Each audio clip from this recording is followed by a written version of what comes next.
يا ربي صل على المختار طه البشير واغفر لنا كل زله وامحنا في النظير يا ربي صل على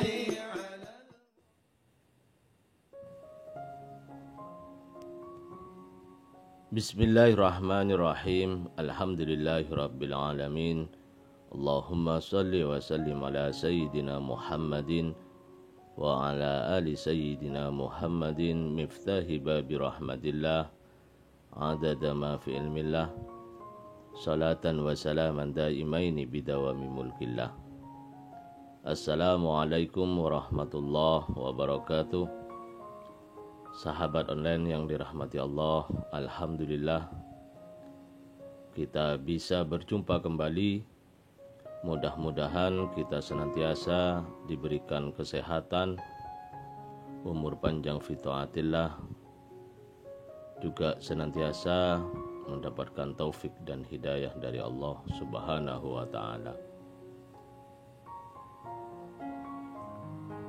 Pada pertemuan kita kali ini, mari kita ngaji bareng Habibana Novel bin Muhammad Al-Idrus tentang tip menjadikan rumah yang berkah, bercahaya, dan membawa keharmonisan dalam rumah tangga. Satu tema yang sederhana tapi sangat penting ya, sederhana tapi sangat penting tentang rumah yang bercahaya. Ya, rumah yang bercahaya. Ada satu istilah dalam bahasa Inggris kalau saya enggak salah. Ya, it's a home, not a house. Kalau enggak salah, mungkin banyak salahnya ya. Namanya juga Habib Novel, suruh ngomong bahasa Inggris. Ini adalah rumah dalam tanda petik, bukan sebuah bangunan yang bernama rumah. Jadi ada home, ada house, itu kalau bahasa Inggris. Jadi ada yang namanya rumah, ada yang namanya suatu bangunan disebut rumah. Nah ini banyak akhir zaman ini bangunannya mau megah mau enggak megah disebut rumah. Tapi ternyata ia tidak bisa menjadi rumah. Ternyata ia tidak bisa menjadi rumah. Rumah itu bagaimana? Tempat kita kembali untuk istirahat. Tempat kita kembali untuk melepas lelah. Tempat kita duduk bersendaguro bersama orang-orang yang tinggal bersama kita. Tempat kita ya untuk betul-betul merasakan nikmatnya hidup. Itulah namanya rumah. Makanya dikatakan enggak ada yang lebih baik di jagat raya ini, di muka bumi ini, seperti rumahnya Allah. Seperti rumahnya Allah. Apa itu? Masjid. Ya, masjid adalah rumahnya Allah. Tempat kalau kita pengen berkomunikasi secara khusus kepada Allah Subhanahu wa taala. Tempat kita. Ya, tempat kita. Kalau pengen beribadah secara khusus kepada Allah Subhanahu wa taala. Nah, bagaimana kita bisa menjadikan bangunan yang namanya rumah yang kita tinggali betul-betul menjadi rumah. Kalau berada di dalamnya gak pengen keluar. Ini saya rasa ibu-ibu sudah mengalaminya ini. Kalau udah di rumah gak pengen keluar ya Bu ya. Insya Allah begitu ya. Kecuali yang begitu. Ya, kecuali yang begitu. Kalau sudah ada di rumah, Nggak pengen cari tempat lain. Baiti jannati. Istilah yang populer. Yang menjadi ucapan para sahabat dan para ulama. Baiti jannati. Rumahku, surgaku. Jadi kalau udah di surga pengen keluar enggak? Enggak. Makanya kadang kita itu aneh. Kadang kita itu aneh. Katanya sudah di surga. Tapi kok pengen keluar. Kalau di rumah duduk, mohon maaf, itu yang bagian belakang manusia, di tengah-tengah ini namanya apa ini? Ini loh, yang kita suka duduk namanya apa ini? Mau ngomong kan gak enak ya. Mohon maaf ya, pantatnya seperti dikasih api gitu. Jadi mau duduk, loncat.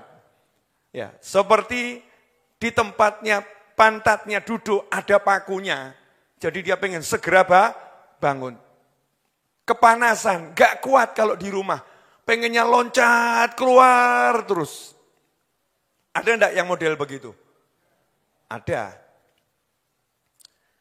Sebaliknya, ada orang yang kalau udah di rumah, gak pengen kemana-mana. Kenapa kamu kok gak pengen ke mall? Kenapa kamu gak pengen pergi ke sana, gak pengen pergi ke sini? Dia jawab, baiti jannati. Aku udah menemukan surgaku di rumahku. Kenapa aku harus cari surga yang lain? Kenapa harus cari itu? Ya sesekali dia keluar, betul. Tapi dia merasakan nyaman tinggal di rumahnya. Bukan bangunannya. Bukan desain interiornya. Bukan barang-barang yang ditaruh di dalam rumah. Tapi rumah itu menjadi nyaman untuknya karena sesuatu yang dilakukan oleh orang-orang yang tinggal di dalamnya. Mohon maaf pemirsa, sahabatku dimanapun antum berada, bapak-bapak sekalian, mas-mas, adik-adik, mbak-mbak, saya mau nanya boleh? Boleh ya? Orang sekarang tuh kalau ngukur rumah dari bentuknya atau dari nyamannya?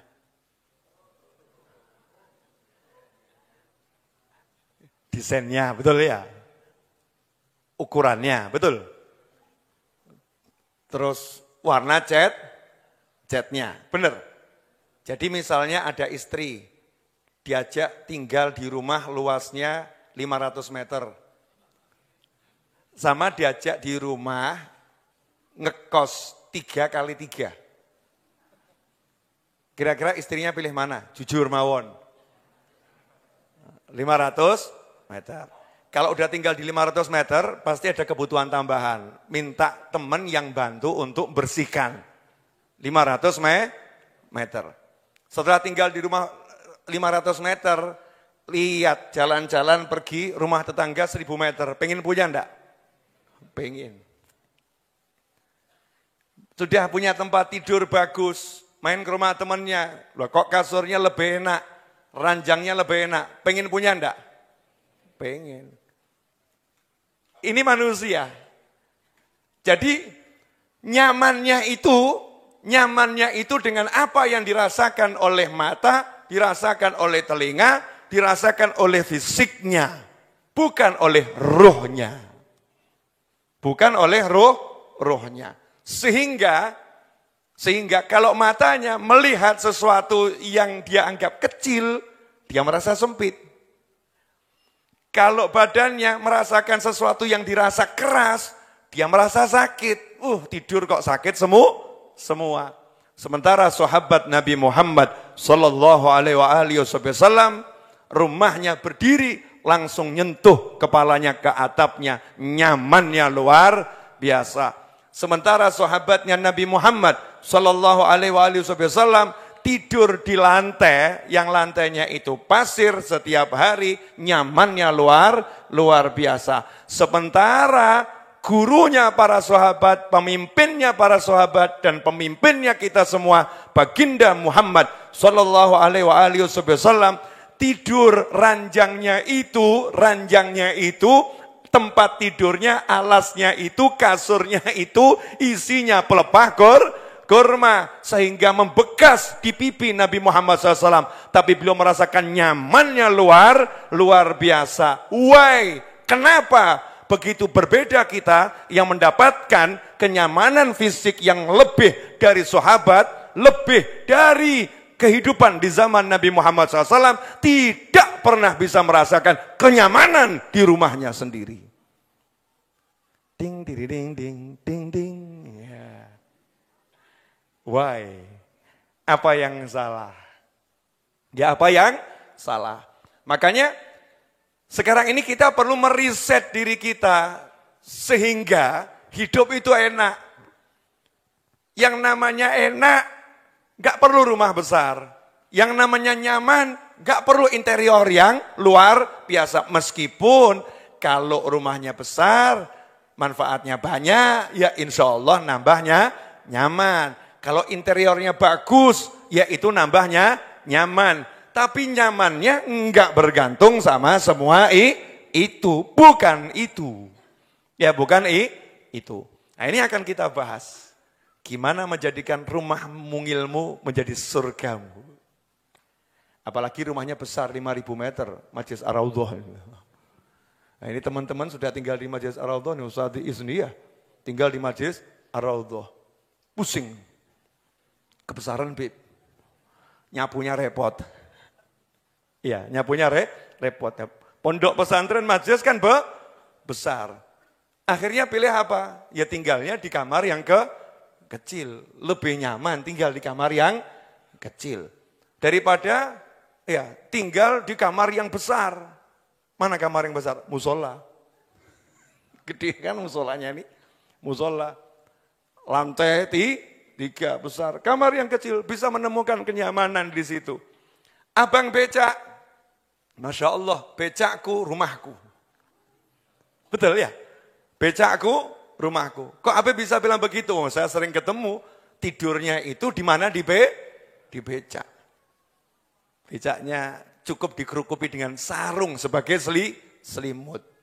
Tidurnya, Masya Allah, nyamannya mengalahkan mungkin yang rumahnya mewah. Ikhwani rahimakumullah. Kenyamanan itu yang ngasih adalah Allah Subhanahu wa ta'ala. Allah yang ngasih. Dan Allah letakkan nyaman itu di dalam hati. Letaknya nyaman di sini. Nah, bagaimana rumah itu bisa jadi nyaman? Kalau rumah itu tidak sesuai dengan apa yang diperintahkan Allah Ta'ala. Kalau enggak sesuai dengan apa yang diperintahkan Allah Ta'ala rumahnya, maka Allah tidak akan memberikan kenyamanan. Contoh, rumah kok penghuninya tiap hari isinya ghibah namimah. Ngobrolnya ngerasani. Ngobrolnya mencela orang. Ngobrolnya menghina orang. Ngobrolnya merendahkan orang. Ngobrolnya ngucapkan keburukan orang. Ini sesuai perintah Allah enggak ini? Enggak. Tempat dalam sebuah hadis disebutkan sahih. Kalau seseorang duduk di suatu tempat, kemudian di tempat itu dia tidak berzikir kepada Allah dan tidak bersolawat pada Nabi Muhammad SAW, maka duduknya itu akan menjadi penyesalan. Di riwayat yang lain, nanti dia bangun aromanya lebih busuk daripada aroma bangkai. Berarti tempatnya aromanya apa itu? Kalau dia bangun lebih busuk dari aroma bangkai, berarti tempatnya itu aromanya busuknya luar biasa. Kalau itu tidak dibuat zikir, ini enggak nyebut ngerasani, gunjing, enggak loh ya. Duduknya enggak zikir. Bayangkan kalau duduknya itu menggunjing orang, mencela orang, Masya Allah nyebutkan keburukan orang, jelek-jelekan orang. Kira-kira tempat yang diduduk itu aromanya seperti apa itu? Lah kalau udah seperti itu, apakah bisa rumah yang penghuninya begitu menjadi nyaman? Ya enggak nyaman. Sehingga apa? Kalau di rumah bawaannya itu pengen keluar. Bukan keluar cari nafkah loh, bukan lain. Keluar enggak betah. Yuk keluar yuk. Yuk keluar yuk. Yuk keluar yuk. Enggak betah tinggal di rumah. Dan kalau sudah di rumah, bawaannya emosi. Sudah di rumah, pikirannya nggak bisa tenang. Kenapa? Karena rumahnya tidak sesuai yang diajarkan oleh baginda Muhammad sallallahu alaihi wasallam. Ikhwani rahimakumullah.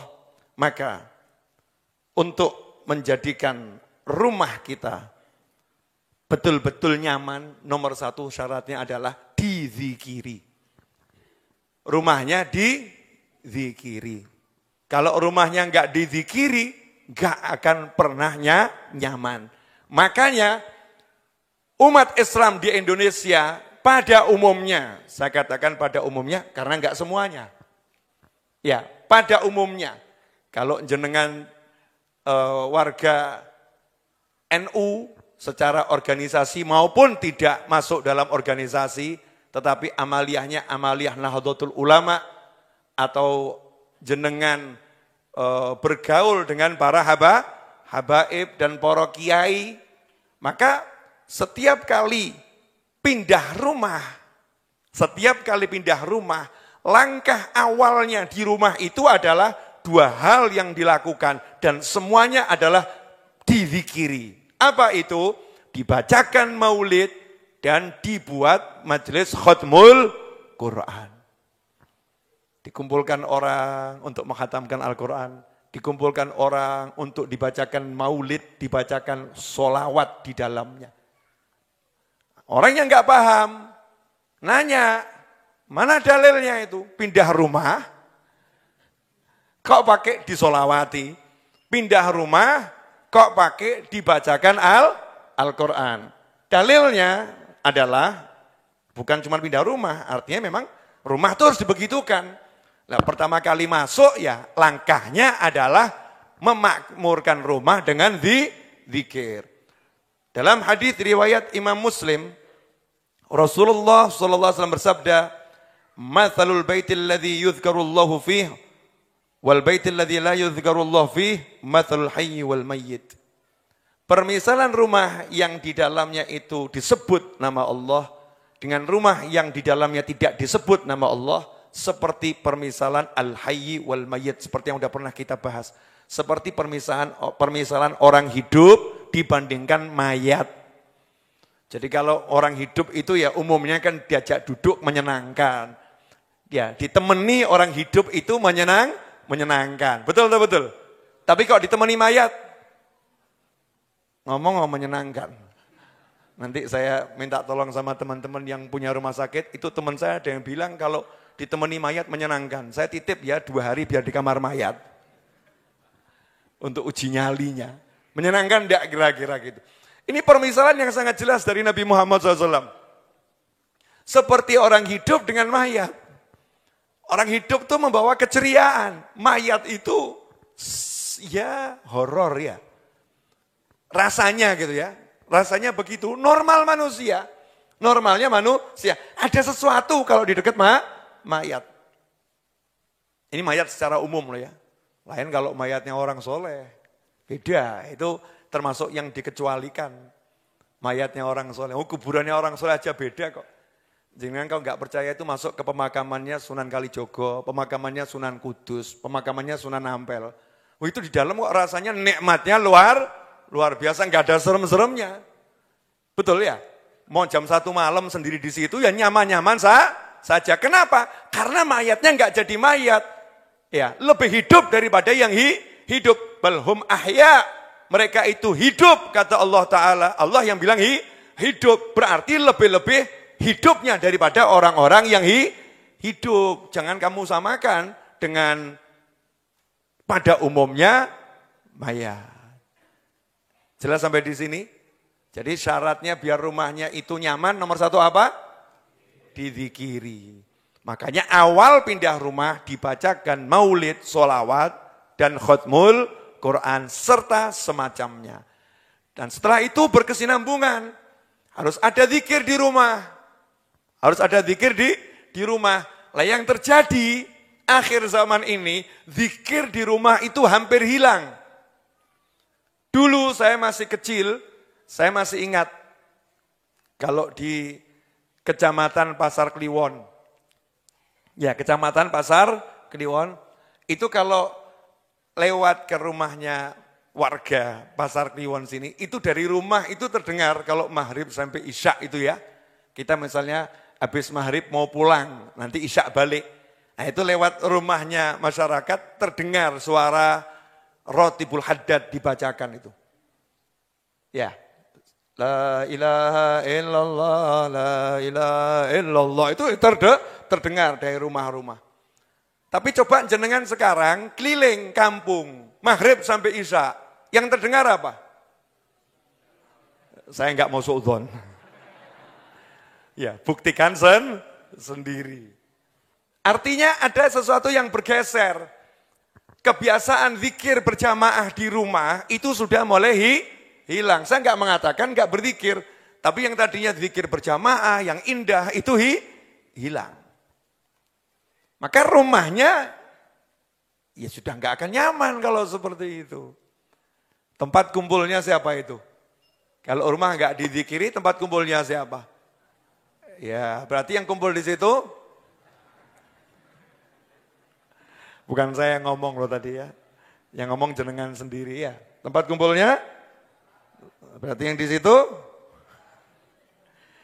Nah, ikhwani rahimakumullah, dalil berikutnya agar rumah dizikiri, ya termasuk dizikiri itu disolati. Ya disolati. Karena solat adalah zikir.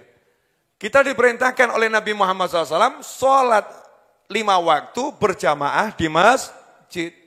Tapi solat sunnah ya diperintahkan oleh Nabi jangan di masjid. Solat sunnah itu hendaknya di rumah. Solat sunnah yang di masjid itu hanya dianjurkan ketika bulan suci Ramadan, yaitu solat tarawih. Ya solat tarawih. Lainnya tahajud dan lain sebagainya dianjurkan di rumah. Ba'diyah dan qobliyah itu juga dianjurkan di rumah. Adzan isya misalnya gitu ya.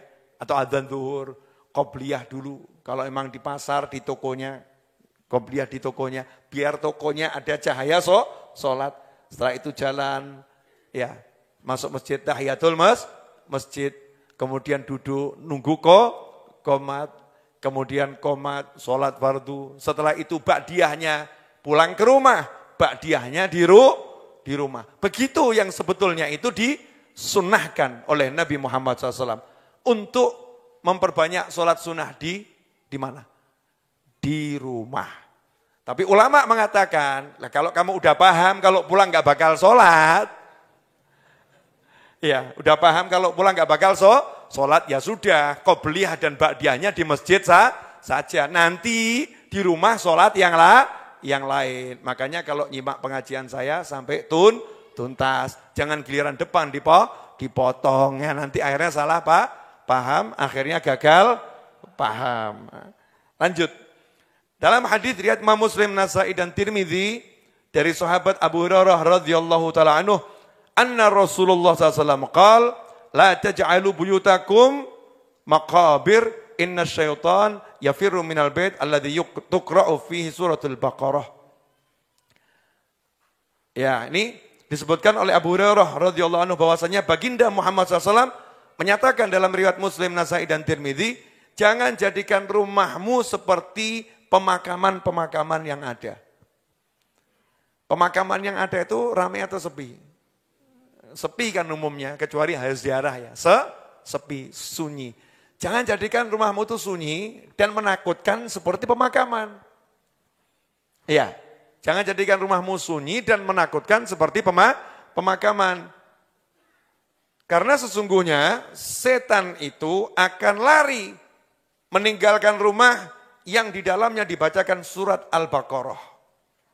Ya, dibacakan surat Al-Baqarah. Di riwayat yang lain, yang di dalamnya dibacakan Al-Quran. Setannya akan lari. Artinya apa? Kalau pengen rumahmu enggak seperti kuburan, yang sering dibacakan Al-Quran. Kalau rumahnya sering dibacakan Al-Quran, enggak akan jadi seperti kuburan. Rumahnya hidup. Bahasa Jawa itu ada ini kalimat yang pas. Suwung itu artinya apa? sepi, kosong, sunyi. Betul ya? Biasanya kalau suwung itu auranya enak atau enggak enak? Enggak enak ya? Kenapa kalau suwung enggak enak? Enggak ada orang. Betul? Enggak ada enggak ada orang. Kosong, enggak ada kegiatan, senyap, sepi, sunyi. Enggak ada siapa-siapa di situ. Rumahnya suwung. Kalau kita masuk di rumah yang suwung, yang kosong, yang sunyi, yang sepi, rasanya gimana itu? Rumah lama enggak diisi, penghuninya pergi misalnya keluar kota 2 minggu, enggak ada yang ngisi di situ. Terus kita masuk ke sana, rasanya gimana? Enak enggak? Enggak enak. Ada yang merinding, ada yang buat orang merinding juga. Enggak enak rasanya. Lah itu baru rumah, ditinggalkan penghuninya sekian lama, auranya tidak enak. Auranya enggak enak. Nah jangan jadikan rumahmu seperti itu gitu loh.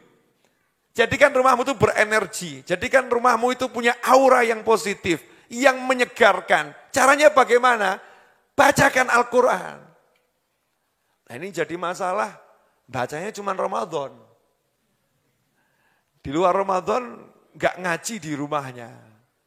Makanya pinternya ulama-ulama terdahulu. Pinternya ulama-ulama terdahulu. Dibuatkan majelis yasinan. Buatkan majelis apa? Yasinan. Yang enggak paham, nanya lagi, mana dalilnya? Kanjeng Nabi enggak pernah ngajari yasinan, Masya Allah. Diajak masyarakat untuk keliling baca surat Yasin. Dari satu rumah pindah ke rumah yang lain. Biar apa? Biar rumah-rumahnya masyarakat satu kampung itu setiap hari terdengung suara Al-Quran. Nah, kalau yang baca satu aja setannya lari. Nah kalau yang baca yasinan 50 orang kira-kira bagaimana itu? Bisa dipahami? Wah ini semakin semangat yasinan kelihatannya ya. Besok buat majelis yasinan kampung A dibuat gitu ya. Habib katanya orang usah ngurusin yang katanya. Ini kata Habib Novel. Habib Novel ngomong begini, tadi udah jelaskan apa hadisnya. Simak kajiannya. Jadikan rumahmu ada suara Al-Quran di situ. Lah yang pinter lebih lagi ya, ini kan nggak semua orang mampu. Dia jadikan rumahnya majelis TPA. Masya Allah. Garasinya tiap hari ada pendidikan Al-Quran. Modalnya bagaimana? Dia cari guru ngaji satu, kemudian dia gaji, kemudian dia kumpulkan tetangganya. Yuk belajar ngaji di rumah saya. Modal duit nggak seberapa, setan lari dari rumahnya. Masya Allah. Cerdas atau nggak cerdas tuh? Cerdas. Nah, itu berkat orang punya ilmu. Ditanya sama orang, kamu kenapa buat TPA? Mungkin dipikir orang muluk-muluk ya. Enggak muluk-muluk dia, biar rumah saya bercahaya. Nah kalau udah rumah itu bercahaya, setan lari, ya dampaknya banyak. Dampaknya banyak. Kita bahas dulu satu-satu ya. Sampai di sini jelas? Gimana caranya biar rumahnya itu jadi bercahaya, nyaman, enak? Dizikiri, disolati, dibacakan Al-Quran. Dikatakan oleh Sayyidina Abdullah bin Mas'ud radhiyallahu taala anhu, sahabat Nabi Muhammad SAW yang suaranya sangat merdu. Wa inna asfarul buyuti al-jawf as-sifr min kitabillah. Sesungguhnya rumah yang paling kosong dari kebaikan, rumah yang enggak ada kebaikannya, rumah yang di dalamnya tidak ada kitabullah dibacakan. Enggak ada suara Al-Quran. Itu rumah yang paling rugi, bangkrut. Ya rumahnya bangkrut. Ikhwani rahimakumullah. Dalam hadis yang lain diriwayatkan oleh Imam Abu Nuaim dari Anas bin Malik dan Abu Hurairah radhiyallahu taala anhuma, Nabi Muhammad SAW bersabda, "Nawwiru buyutakum mastata'tum." Ini lebih jelas lagi. Ya. Jadikanlah rumah kalian bercahaya semampu kalian. Jadi cahayailah rumah kalian. Terangilah rumah kalian semampu kalian. Nah kalau cuma suruh ngecat kan ya gampang ya. Cat semampu kalian gitu. Nah ini jadikan rumah kalian bercahaya semampu kalian. Fa innal baital ladzi yuqra'u fihi al-Qur'an yattasi'u ala ahlihi wa yakthuru khairuh. Kata Nabi Muhammad SAW selanjutnya, karena sesungguhnya rumah yang dibacakan Al-Quran di dalamnya, rumah itu akan menjadi luas untuk penghuninya. Jadi enggak sempit rumahnya. Wa yakthuru khairuh, dan kebaikan rumah itu menjadi banyak. Wa tahdhuruhul malaikah, dan para malaikat akan datang ke rumah tersebut. Wa tahjuruhus syayatin, dan setan akan hijrah dari rumah tadi. Setannya hijrah, pindah, menyingkir, pergi, menjauhi rumah tersebut. Kenapa? Karena di dalamnya dibacakan Al-Quran. Wa innal baital ladzi la yuqra'u fihi al-Quran la yadhiqu ala ahlih. Dan sesungguhnya rumah yang di dalamnya tidak dibacakan Al-Quran, pasti rumah itu akan menjadi sempit untuk penghuni rumahnya. Wa yaqillu khairuh, dan rumah itu akan menjadi sedikit kebaikannya. Wa tahjuruhul malaikah, kebalikannya, malaikat juga akan hijrah, ngungsi, pindah dari rumah tersebut. Wa tahduruhus syayatin, setan-setan akan datang, kumpul di rumah itu. Masya Allah. Berarti selama ini kita udah jadikan rumah kita tempat kumpulnya malaikat atau tempat kumpulnya setan ya kira-kira. Makanya suami-suami, kalau istri suka sambat, suka ngeluh, ya oknum istri. Ya, para suami kalau oknum istri itu suka sambat, suka ngeluh. Rumahnya kok sempit ya, rumahnya kok sempit ya, rumahnya kok sempit ya. Jangan dimarahin. Langsung secara sistematis dan tersiasati. Ya, ajak tiap hari ngaji bersama. Nanti dia akan berubah sendiri hatinya. Rumahnya kok luas ya. Kanjeng Nabi gak mungkin keliru SAW. Jadi murah atau mahal nih? Gak usah belikan rumah yang besar, gak usah. Ajak ngaji. Tapi begitu diajak ngaji, rumah itu akan menjadi luas. Luas. Menjadi luas itu maknanya banyak. Sempit, terasa luas. Sempit, nanti akhirnya menjadi luas. Allah akan kasih rumah yang lebih luas. Amin. Buktinya Majelis Ar-Raudhah. Tiap Jumat diajak baca Yasin. Betul. Di sini kan tiap Jumat malam diajak baca Yasin. Maghrib sampai Isya tadarus Al-Quran. Dibuat sholawat. Buat ta'alum, buat ta'lim. Itu tadinya sempit. 4 kali 5. Berubah jadi 525. Ditambah lagi 1.200, iya. Ditambah lagi 1.000, tambah lagi 1.000, tambah lagi 1.000. Bahkan sekarang udah loncat sampai lintas daerah dari Solo sampai ke Karanganyar, Tawangmangu. Itu kan ya, tambah luas, Kenapa? Bacakan Al-Quran, bacakan Al-Quran. Cintai Al-Quran, jadikan tempat kamu berada, di situ memang yang kamu cintai adalah suara Al-Quran. Gampang atau susah ini? Gampang, tapi kamu jangan pokil. Pokil itu apa itu? Curang ya. Apa? Ya pemenah guyon. Bahasa Sanskerta itu. Bahasa Indonesianya pokil apa? Bukan curang, lebih ada lagi yang pas itu. Licik. Nah, kamu jangan licik. Ya, jangan licik. Terus kamu beli TV besar, sound system gede, ya pakai Spotify, ya YouTube, setel ngaji tiap hari. Kamunya tidak. Sibuk main game. Wah. Bukan seperti itu. Gerakkan lidah kita, keluarga kita untuk membaca Al-Quran. Kalau style Spotify, YouTube dan semacamnya, nggak apa-apa. Tapi dengarkan. Ini ndak dirungokno ya ora. Sibuk nonton tayangan yang lain sambil pakai headset di telinganya. Tonggone ben kebribenen gitu ya. Setannya ben pindah gitu ya. Nah, ternyata setannya dia sendiri. Enggak mau dengarkan bacaan Al-Quran. Ini kan naudzubillah min dzalik. Ngaji, ayo. Ya, ayo ngaji. Ayo zikir, ayo sholawat di rumah kita masing-masing. Kadang-kadang itu kita mirisnya, kita suka ke tempat lain, tapi nggak suka ke tempat kita sendiri. Semangat kalau diajak sholawat di alun-alun, tapi nggak semangat diajak sholawat di kamarnya sendiri.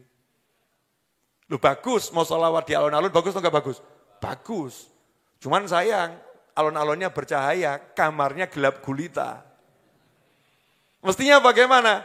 Alun-alun disolawati, rumah lebih harus disolawati. Makanya saya sekarang ini, kalau ada orang ngundang saya untuk pengajian, banyak yang belum saya jawab gitu ya. Karena saya itu punya peraturan baru. Peraturannya apa? Satu, pengajiannya kalau tidak di masjid, di rumah. Saya maunya itu. Pengajiannya di masjid atau di rumah. Kalau di kampung bagaimana, Beb? Ya berarti itu di rumah kan ya. Cuman dia paling kan lebar keluar kampung, di rumah. Artinya yang buat acara itu memang rutin punya majelis di rumah. Atau di masjid.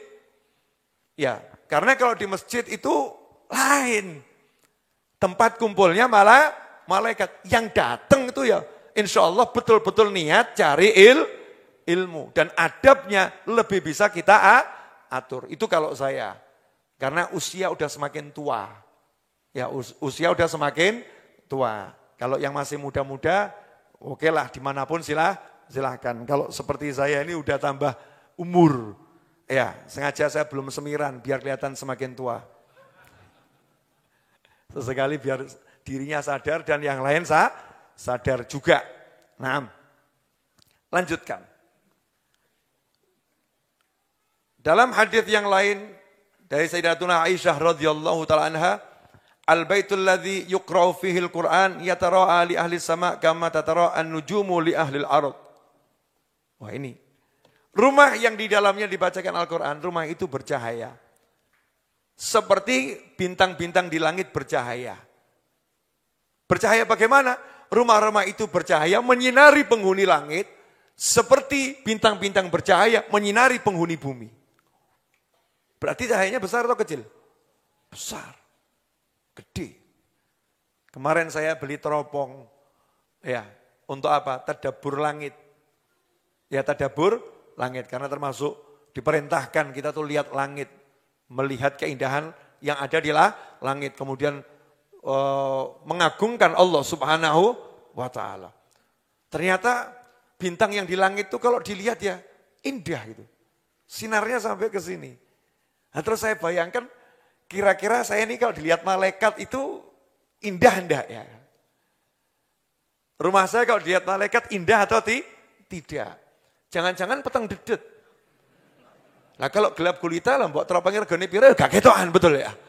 Yang bisa ditangkap teropong itu yang di langit karena bercahaya. Kalau nggak bercahaya, susah kan ya? Susah ditangkap. Karena yang ditangkap cahayanya. Yang ditangkap adalah cahayanya. Makanya permisalan yang disampaikan Nabi Muhammad SAW ini sangat luar biasa. Menyinari langit seperti bintang menyinari bumi. Kalau di dalamnya dibacakan Al-Quran. Bahkan dalam riwayat yang lain, itu diceritakan kalau ada orang itu ahlul Quran, ahli Quran, rumahnya itu menjadi bercahaya luar biasa. Kalau ahli Quran tadi meninggal dunia, maka cahaya di rumahnya itu akan padam. Karena yang ngaji enggak ono. Berkahnya masih, tapi cahayanya padam. Di situ malaikat yang biasa lihat di langit, karena rumah itu bercahaya, malaikat itu kan ada sif-sifan ya. Malaikat pagi, itu nanti dia berakhirnya waktu habis asar. Malaikat malam berakhirnya waktu subuh. Bagaimana malaikat itu dari langit landing ke muka bumi? Ya kan, malaikatnya kan landing ke muka bumi. Dari langit yang jauh, terus sampai ke bumi. Malaikatnya, gimana caranya? Salah satu caranya adalah malaikat melihat titik-titik GPS. Ya, GPS-nya siapa? Rumah-rumah yang di situ ada suara Al-Quran, rumahnya bercahaya. Kal khaymah, rumahnya menjadi seperti kemah yang cahayanya luar biasa. Dilihat malaikat dari langit, itu menjadi petunjuknya malaikat. Itu yang harus didatangi. Landing ke sana. Nah, setiap malaikat punya tempat landing sendiri. Landingnya di sini, landingnya di sini, landingnya di sini. Nah, kalau penghuni rumah tadi yang biasa ngaji meninggal dunia, malaikatnya kaget. Loh, tempat landingku kok gak ada? Kok cahayanya gak ada? Berarti yang bersangkutan meninggal dunia. Langsung malaikat mencari di mana jenazahnya akan disolatkan. Sehingga jenazahnya disolatkan oleh malaikat. Rohnya dikawal malaikat, diantarkan ke surganya Allah Ta'ala. Masya Allah. Nah kita ini pengen yang mana ini? Udah tua-tua begini nih, ya mikirnya akhirat gitu. Nah J6 ya mikir akhirat. Karena ya hidup nih ya mikir akhirat. Akhir kita kan ke sono. Jangan mikir yang di sini. Ada kecek ini. Ya, dunia ini ya awakmu nang dunia ki kayak pitik itu loh. Kayak pitik itu kalau keluar dari kandangnya cari makanan nyeker-nyeker gitu kan ya. Nyeker. Kira-kira kotor atau gak kotor? Kotor. Ya tetap dapat makanan, tapi banyak hal yang gak enak. Mau enak di sana. Jadi biar nanti hidupnya di sini enak, jangan seperti pitik. Jangan seperti ayam. Gak usah pakai nyeker-nyeker, tapi tetap nyeker. Gimana caranya? Episode berikutnya. Oh, iya, masuk semua dibahas semalam itu ya. Sabar. Lanjut. Nah ini cerita yang sangat menarik. Ya, disebutkan dalam hadis riwayat Imam Muslim, dijabarkan dalam riwayat Imam Nasai, dan riwayat-riwayat yang lain. Tentang Sayyidina Usaid bin Hudair radhiyallahu ta'ala anhu. Siapa? Usaid bin Hudair. Atau biasa dipanggil Yabna Hudair. Seorang sahabat yang termasuk punya suara merdu. Punya suara merdu. Usaid bin Hudair radhiyallahu ta'ala anhu. Kalau dalam dalam hadis riwayat Muslim. Kana rajulun yaqra'u surat al-kahf. Wa indahu farasun marbutun bisyatanain fataghashadhu sahabah faja'alat taduru wa tadnu wa ja'ala farasuhu yanfiru minha falamma asbaha atan nabiyya fadzakara dzalika lah faqala tilka sakinah tanazzalat lil Qur'an rawahu Muslim. Kemudian kalau di riwayat yang lain ini saya ceritakan saja karena kok dibaca panjang nanti ya. Singkatnya gitu. Jadi ada seorang sahabat, di riwayat Muslim tidak disebutkan namanya.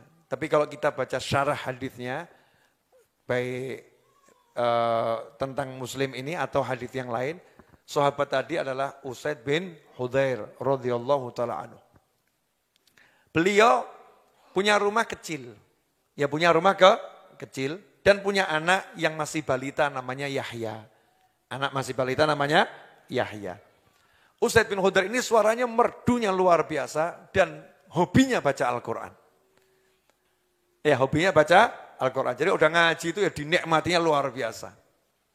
Senang sama baca Al-Quran. Suatu malam beliau membaca salah satu surat. Ada yang mengatakan di riwayat Muslim surat Al-Kahf. Di riwayat yang lain bukan surat Al-Kahfi. Artinya ada surat yang dibaca, ayat Quran yang dibaca. Nah ketika membaca surat Al-Kahfi atau surat yang lain tersebut, ya tiba-tiba kuda yang ada di dekatnya. Jadi kudanya itu parkirnya juga di kamarnya gitu ya. Karena nggak punya garasi. Ya nggak punya garasi. Dalam syariat Islam itu kan sebetulnya kita itu kan tidak boleh parkir di jalan umum yang mengganggu kepentingan umum. Nggak boleh.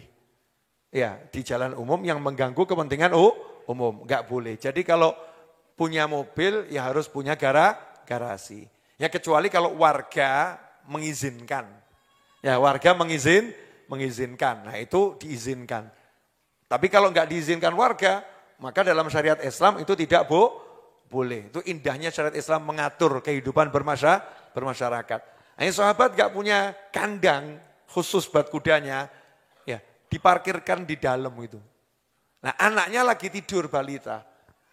Usaidnya bin Hudair tadi baca Al-Quran. Kudanya tiba-tiba meringkik-ringkik, melonjak-lonjak, loncat-loncat kakinya. Ojo ngomong mirip ya.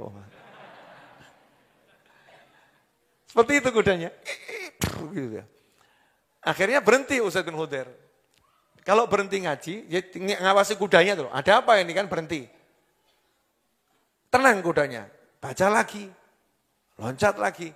Akhirnya khawatir nanti anaknya kalau keinjakku kuda. Nah, iseng-iseng gitu mau cari tahu ada apa sebetulnya ya. Ya ada apa sebetulnya. Biasanya kuda itu kan instingnya kuat. Jadi kalau dia meringkik, loncat, ada bahaya akan datang atau ada sesuatu. Maka lihat ke langit. Nah saat itu yang dilihat ada seperti payung ya, seperti cahaya seperti payung. Mungkin jenengan kalau di film-film itu ya mungkin dari belajar hadis ini. Nah, di film-film itu kan yang namanya pesawatnya alien itu apa itu? Bentuknya apa? Piring terbang, ono lampunya akeh gitu kan ya? Ya, bentuknya emang begitu. Dalam hadis ya bentuknya seperti itu. Terus nggak ngomong alien, yoga. Ya, UFO enggak. Mau sahabat kok. Mendekat. Jadi cahaya itu mendekat. Kalau dibacakan Al-Quran mendekat.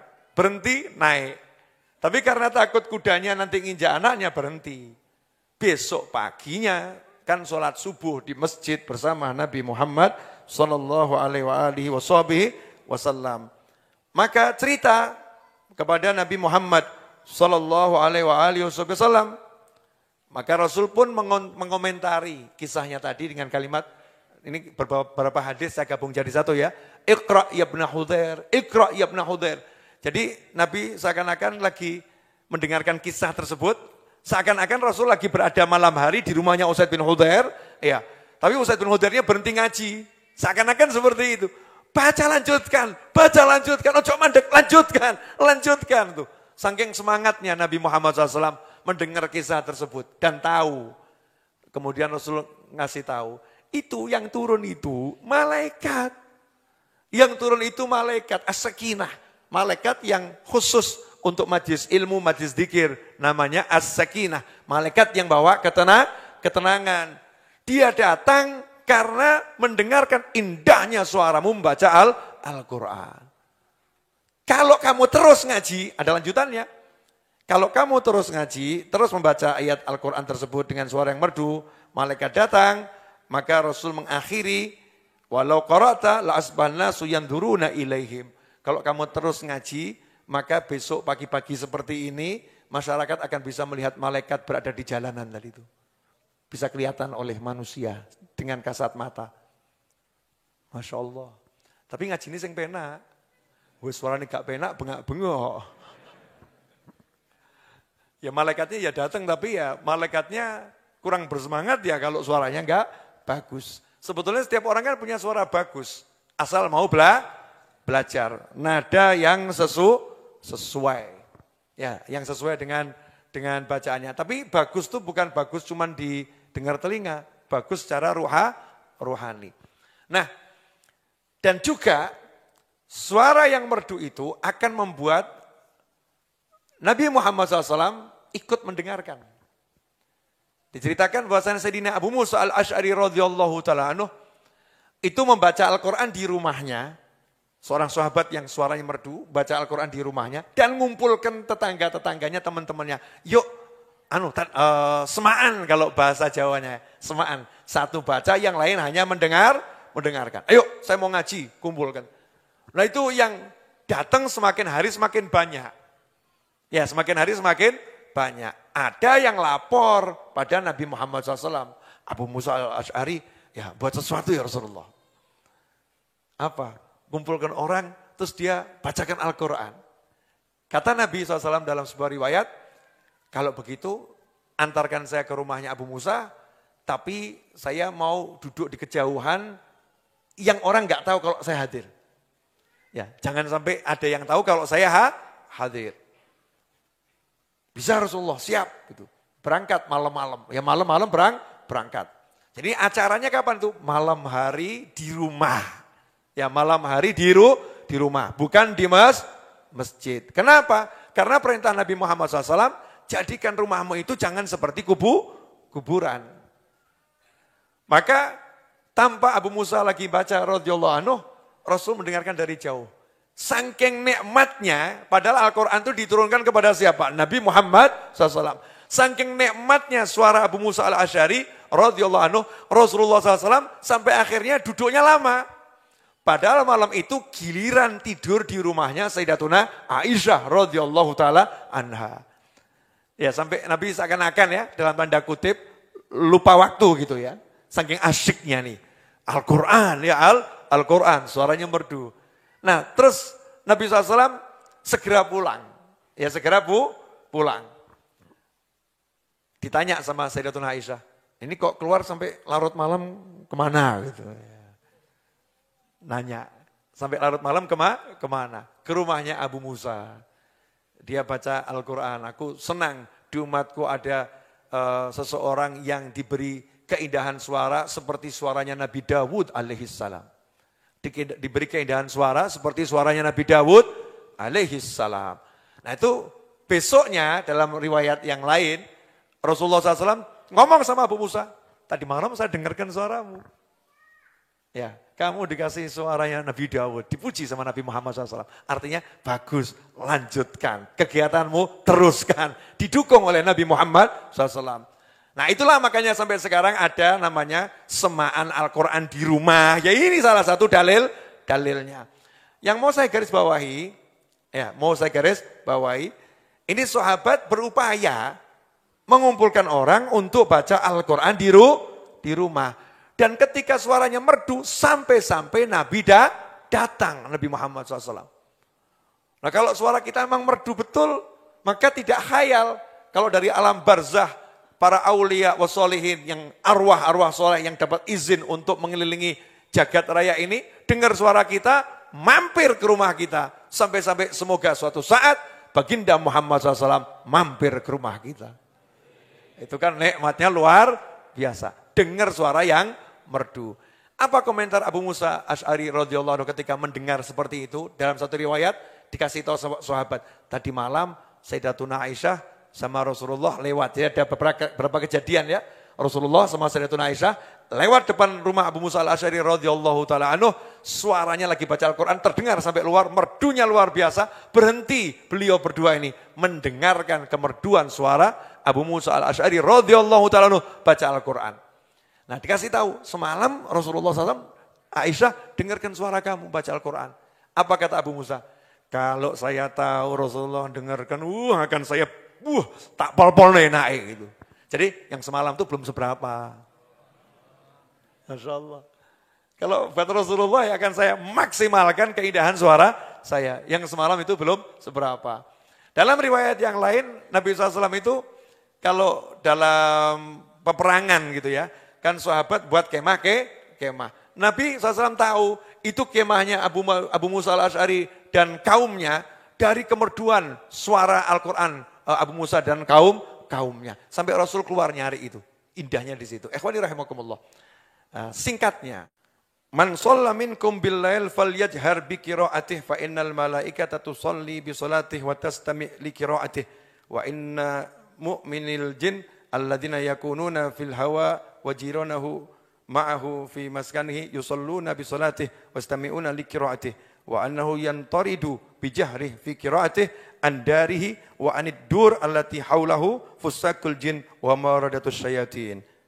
Nah ini disebutkan dalam riwayat Bazzar dari Mu'adz bin Jabal radhiyallahu ta'ala anhu, Nabi bersabda SAW, barang siapa di antara kalian sholat di malam hari, ya sholat di malam hari, hendaknya sholatnya dengan suara keras. Baik itu sholat di rumah atau di masjid, sendiri maupun berjamaah. Sholatnya dengan suara keras. Kadang kita kalau sholat maghrib misalnya nih, sendiri di rumah, terus pelan-pelan. Walaupun sendiri disunahkan suaranya keras. Kenapa? Karena ketika dia membaca Al-Quran dalam sholatnya dengan suara keras, malaikat itu akan ikut sholat berjamaah bersamanya. Dan jin-jin yang beriman juga akan ikut sholat berjamaah bersamanya. Yang ada di hawa, di udara, maupun yang ada di rumah tetangganya. Dengar ada suara Al-Quran, ngungsi dulu, kumpul, ya, ikut. Ya mungkin tonggoni turu kan ya. Nah, tetangga tidur ini kok ada yang tahajud, ada apa ya, kumpul semua tuh. Malaikatnya kumpul di situ buat soft, ya buat soft. Dan setan-setan yang ada di rumah itu, jin-jin yang jahat yang ada di rumah itu, ataupun di rumah tetangganya akan menyingkir karena dengar suara dia membaca Al-Quran. Jadi kalau kita ngaji di rumah kita itu membantu ngusir setan itu tonggo. Tergantung radiusnya, semakin hebat bacaannya, semakin terusir setan. Karena itulah ikhwani rahimakumullah, keberadaan seorang mukmin di suatu wilayah, kalau betul-betul dia menjalankan syariatnya Nabi Muhammad SAW, maka dia akan bawa kedamaian untuk rumahnya, rumah tetangganya, lingkungannya. Semakin hebat orangnya, maka akan semakin besar kedamaian yang dibawa untuk wilayahnya. Makanya pernah disebutkan warga Siwon, kota Siwon di Hadramut sana, kami baru paham kami hidup di dunia setelah wafatnya Habib Ali bin Muhammad bin Husain Al-Habsyi radhiyallahu taala anhu. Habib Ali Habsyi ini punya kakak Habib Husain. Habib Husain ini gurunya Mbah Hasyim Asy'ari. Habib Ali pengarang Maulid Simtuduror. Beliau wafat di kota Siwon di Hadramut sana, Yaman. Nah, warga Siwon itu mengatakan kami baru sadar kalau selama ini kami hidup di dunia setelah wafatnya Habib Ali Habsyi. Kenapa? Karena semasa hidupnya Habib Ali Habsyi itu, kota Siwon seperti di surga. Kalau ada yang misalnya kok hatinya nggak enak sama temennya, itu cepat ingat. Ada ujian-ujian, enteng nggak terasa ujian. Jadi setelah Habib Ali meninggal, kena ujian tuh baru terasa, kok ada ujian gitu. Kenapa? Yang mikul sudah pergi. Yang menghalau setan-setan yang bawa sumpek sudah pergi. Nah makanya kadang-kadang kita ini tinggal di satu rumah gitu ya. Kok rakroso sumpek ya? Kok nggak pernah merasakan sumpek? Jangan pede kamu. Bisa jadi yang buat nggak sumpek itu mungkin ART-nya yang ahli tahajud. ART-nya ahli ngaji. Lah majikannya ahli nonton film. Ya, majikannya ahli nonton film. Beruntung punya pembantu ART karyawan yang hidupnya baca Al-Quran. Hidupnya sholat. Hidupnya sholawat. Sehingga rumahnya itu yatanawar, bercahaya, berkat punya penghuni yang semacam itu. Ikhwani rahimakumullah. Karena itulah, mari jadikan rumah kita rumah. Bukan bangunan yang berbentuk rumah. Jadikan rumah kita itu bercahaya. Dengan cahaya Al-Quran, cahaya zikir, cahaya ilmu, cahaya istighfar, solawat, tasbih, tahmid, takbir, dan berbagai lantunan zikir lainnya. Sehingga yang ngerumpi di rumah kita, malaikat. Bukan setan yang ngerumpi di rumah kita. Yang kumpul di rumah kita, malaikat. Bukan setan yang kumpul di rumah kita. Kalau sudah malaikat kumpul, otomatis as-sakinah itu dapat ketenangan. Kalau udah tenang, nyaman. Kalau udah nyaman, kebaikan akan datang. Kalau kebaikan udah datang, maka baiti jannati. Rumahku adalah surgaku. Alhamdulillah kita telah menyimak penjelasan dari beliau. Semoga ilmu yang telah kita peroleh ini dari Habibana Novel bin Muhammad Al-Idrus menjadi ilmu yang bermanfaat bagi kita, keluarga dan anak cucu kita.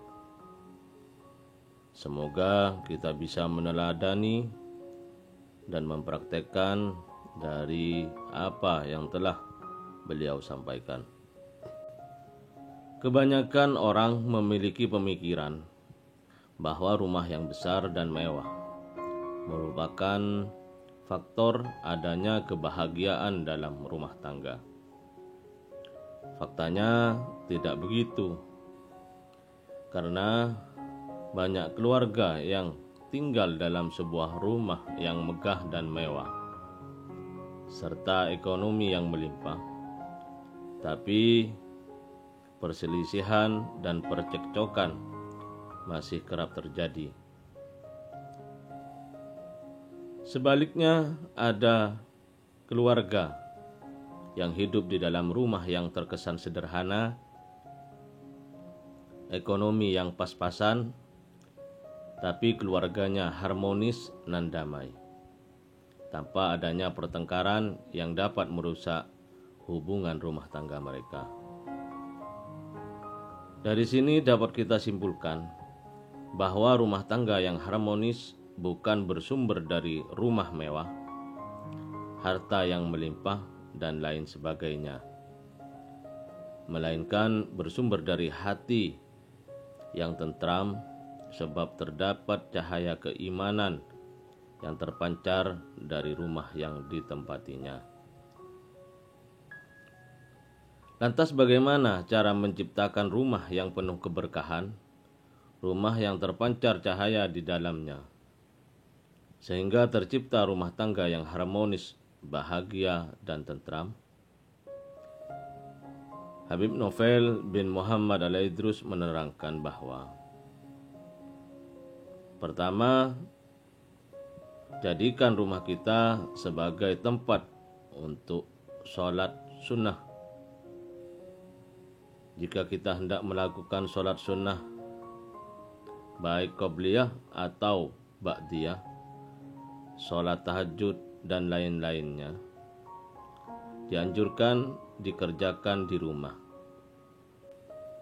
Sholat sunat di rumah dapat menjadikan rumah bercahaya, sehingga penghuninya diberikan ketenangan dan hati yang damai. Kedua, sering dibacakan Al-Quran. Hadis-hadis yang menganjurkan untuk membaca Al-Quran sangat banyak sekali. Adapun tempat yang paling baik untuk membaca Al-Quran ialah di masjid.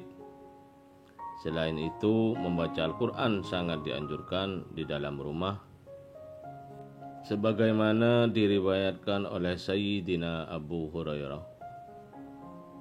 Rumah yang di dalamnya dibacakan Al-Quran akan memberikan kelapangan pada penghuninya, banyak keberkahannya, para malaikat berdatangan dan setan-setan keluar.